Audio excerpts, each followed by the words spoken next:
xibaar yu wér te wóor ca tàng-tàng ba abonnez-vous pour ngeen di mën di jot suñuy vidéo. dal leen ak jàmm seen chaîne bi di Buzz 221 HD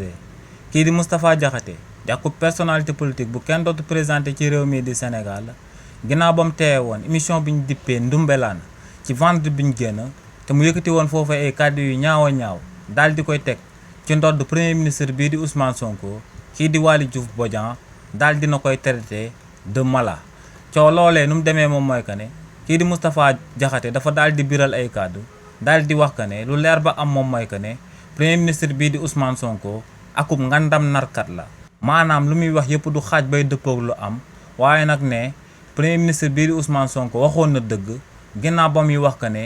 réewu Sénégal dafa manqué akub autorité maanaam son excellence président Bassirou Diomaye Diakhar Faye motewut luñ ko daal di tabb ndax bu mote woon li ni mel ginnaaw bu premier ministre bii di Ousmane Sonko yëkkatee kàddu yooyee ci saa si la koy daal di wàccee ginnaaw nag ba Moustapha Diakhaté yëkkatee kàddu yooyee ba noppi kii di Waly Diouf Bodian daal dina ko ciy tontu kii di Waly Diouf Bodian ne lu leer ba am moom mooy que ne Moustapha Diakhaté akub màggetu jaan la bu rëccee rëbës bi nga xam ne dafa daal di raamee rëbës ba daal di teeri ji ci émission bu ñu dippee Ndoumbelane nee nag ginnaaw ba mu agsee ci émission boobee di Ndoumbelane ay mala la fa daal di fekk te ne mala yooyee dañoo kontaanoon lool dalal kookee di Moustapha Diakhaté ngir ñoom seen wàllu bopp